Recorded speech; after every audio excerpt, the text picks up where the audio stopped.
बिस्मिल्लाहिर्रहमानिर्रहीम। नाज़रीन, बड़ी ख़बरें आ चुकी हैं सियासी मैदान से। इनमें से आपके साथ 2 से 3 मैं ख़बरें आज जो इम्पॉर्टेंट हैं वो शेयर करूँगा।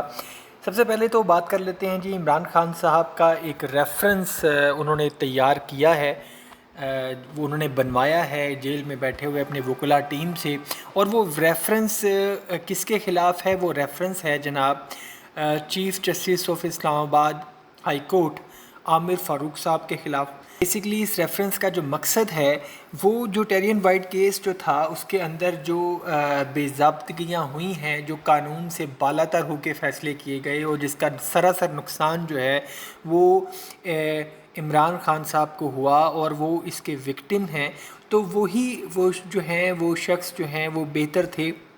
इस रेफरेंस के लिए। और इमरान खान साहब अपनी तरफ से जो chief justice of Islamabad high court Aamir Farooq साहब के ख़िलाफ़ रेफरेंस दायर करने जा रहे हैं जुडिशल काउंसिल के अंदर, और जिसमें बहुत सारी चीज़ें होंगी। और जब ये रेफरेंस दायर होगा तो फिर इसकी कानूनी पहलू के ऊपर भी बात की जाएगी कि क्या क्या शकें इख्तियार की गई हैं, किन किन मौज़ूआत को ज़ेर बहस लाया गया है, क्या क्या इल्ज़ामात लगाए गए हैं इमरान खान साहब की तरफ से chief justice of Islamabad high court Aamir Farooq पर। और फिर उसके बाद जो इसका जो उनके हवाले से, जो उनके फ़ैसलों के हवाले से जो मुतनाज़ा फ़ैसले हैं, जो मुतनाज़ा डिसीजंस हैं, उसका इमरान खान साहब को क्या नुकसान हुआ है और उनकी सियासी साख को क्या नुकसान हुआ है, उसके कानूनी पहलुओं को मद्देनज़र रखते हुए ये रेफरेंस तैयार किया गया है। और इमरान खान साहब ने अपनी वकला टीम और दीगर 5 से 6 सीनियर वकलास को जो हैं वो ये रेफरेंस का जो मुसव्वदा है वो भिजवा दिया है ताकि वो इसको रीड आउट कर सकें और इसके अंदर अगर कोई डिस्क्रिपेंसी रह गई है तो वो उसको दूर किया जा सके और उसको बाकायदा तौर पर और इस रेफरेंस को जुडिशल काउंसिल में chief justice of Islamabad high court Aamir Farooq के ख़िलाफ़ दायर किया जा सके। खैर, ये जो है अब एक नया पंडोरा बॉक्स खुलने वाला है जल्द, और ये जल्द आपको ये ख़बरों की ज़ीनत बनेगा और फिर इसमें पता चलेगा कि इसमें से जो है वो लाठी किसकी भारी निकलती है, इमरान खान साहब की भारी निकलती है या फिर chief justice of Islamabad Aamir Farooq साहब इसमें सुरखरू होते हैं। कानूनी तौर पर सामने इसकी शिकें आएंगी तो इसके ऊपर हम डिस्कस जो करेंगे। और एक और ख़बर है नाज़रीन बड़ी इम्पॉर्टेंट कि ISI जो हमारी एक खुफिया एजेंसी है उनको बाकायदा कानूनी तौर पर जो है वो आम पब्लिक की जो कॉल्स हैं उनको टेप करने का बाकायदा कानूनी तौर पर हक हासिल हो चुका है, जिसको कानूनी तौर पर हमने वो गवर्नमेंट ऑफ पाकिस्तान ने जो ISI को जो है और दीगर सिक्योरिटी एजेंसीज़ को ये हक दे दिया है कि वो किसी भी शहरी की किसी भी कॉल को रिकॉर्ड कर सकते हैं। तो बात ये है कि पहले भी जो है वो अगर इस कानून की ज़रूरत ना भी पड़ती तो ये उनके लिए कोई मसला नहीं था, और माजी में अगर देखा जाए तो एजेंसीज़ ये हमेशा से ही ये इख्तियार हासिल करती रही हैं और इसमें कोई शक नहीं कि सिक्योरिटी के हवाले से भी ये चीज़ें इस्तेमाल की जाती रही हैं और सिक्योरिटी के अलावा भी इन चीज़ों को इस्तेमाल किया गया है। और ख़ैर ये चीज़ बहरहाल एक न्यूज़ का हिस्सा थी जिसको मैंने इसमें शामिल किया। मखसूस नशिस्तों का जो केस है के अंदर जो काजी फ़ाइज़ ईसा साहब के ऊपर जो PTI के तहफ़्फ़ुज़ात थे वो अब खुल के सामने आना शुरू हो गए हैं। और PTI के तहफ़्फ़ुज़ात ये हैं कि जनाब उन्होंने ये इल्ज़ाम लगाया है कि काजी फ़ाइज़ ईसा जो हैं वो अपनी एक्सटेंशंस के जो है कि लालच में बहुत सारी बातों में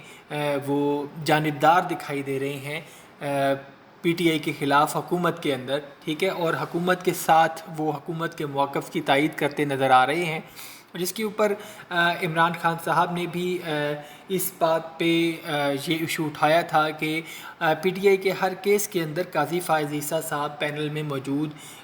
होते हैं और ये क्यों होते हैं जब पाकिस्तान तहरीक इंसाफ की जो लीडरशिप है समेत चेयरमैन PTI इमरान खान साहब अदम एतमाद का इजहार कर चुके हैं। तो अगर उनके ऊपर अदम एतमाद का इजहार हो चुका है तो वो फिर भी इनके केसेस का क्यों हिस्सा बने हुए हैं। आज़ाद उम्मीदवारान जो हैं सुन्नी इत्तेहाद काउंसिल के अंदर शामिल हुए और अगर उनको वो मखसूस नशिस्तें मिल जाती हैं तो PTI जो है جو ہے وہ حکومت بنانے میں کامیاب ہو سکتی ہے، تو یہ حکومت کے لیے ایک بہت بڑا ڈراؤنا خواب ہے یہ مخصوص نشستیں۔ اور پاکستان تحریک انصاف کا یہ کہنا ہے کہ جسٹس قاضی فائز عیسیٰ صاحب جو ہیں وہ ہر صورت یہ کوشش کر رہے ہیں کہ یہ جو سیٹیں ہیں یہ پاکستان تحریک انصاف کو نہ ملیں، اور اس کے اگینسٹ قاضی فائز عیسیٰ صاحب کا کیا لالچ ہے؟ وہ لالچ یہ بتا رہے ہیں جی کہ قاضی فائز عیسیٰ صاحب کو یہ باور کرایا گیا ہے، یہ یقین دہانی کرائی گئی ہے کہ اگر تو یہ مخصوص نشستوں والا معاملہ جو ہے حکومت کے حق میں اگر آ جاتا ہے تو اس کے عوض جو ہے وہ قاضی فائز عیسیٰ صاحب کو ایکسٹینشن دی جائے گی۔ یہ کہنا ہے جناب پاکستان تحریک انصاف کی لیڈرشپ کا۔ ابھی 1 سال ہونے والا ہے حکومت کو، اور اس کے بعد اتنا عرصہ گزر جانے کے بعد الیکشن کمیشن نے ایک اور بونگی ماری ہے اور ویب سائٹ کے اوپر اپنے سرور کے اوپر جو ترمیمی نتائج کو دوبارہ اپلوڈ کر دیا ہے، اور جو کہ ایک غیر قانونی بات ہے۔ اور اس بات کا اظہار جو ہے وہ پتن آرگنائزیشن نے کیا جو کہ پاکستان کے انتخابات کو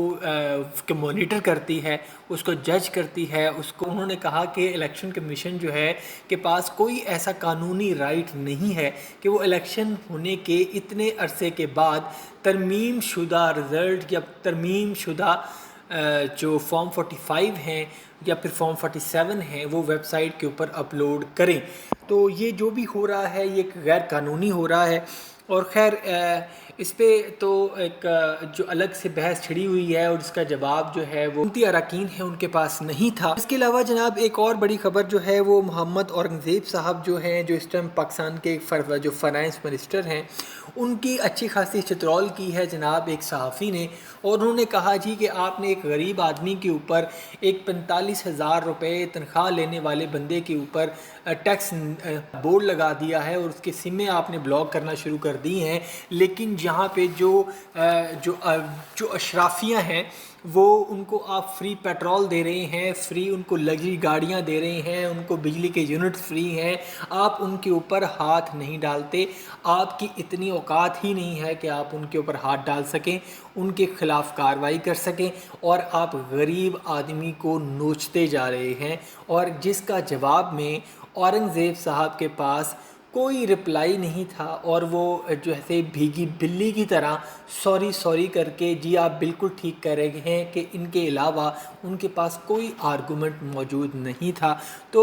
ناظرین یہ لوگ ڈھیٹ ہو چکے ہیں، اتنی زیادہ جلی کٹی اور کھری باتیں سننے کے باوجود بھی ان کے اندر نہ تو ہمت ہے کوئی بھی وہ ریفارمز لانے کی۔ اکانومی ریفارمز جو ہیں وہ اوپر سے اگر نیچے آئیں گے تو پھر ہی کچھ اثر ہوگا، اگر تو یہ اشرافیہ جو ہیں، یہ جو سیاستدان ہیں، یہ جو بیوروکریٹس ہیں، یہ اپنی جو لگژریز کو جب تک کٹ نہیں لگائیں گے عوام کو ریلیف نہیں ملنے والا۔ ابھی تک کے لیے اتنا ہی ناظرین، ملتے ہیں اگلی ایک نئی اپڈیٹڈ ویڈیو میں، اپنا بہت سا خیال رکھیے گا، اللہ حافظ۔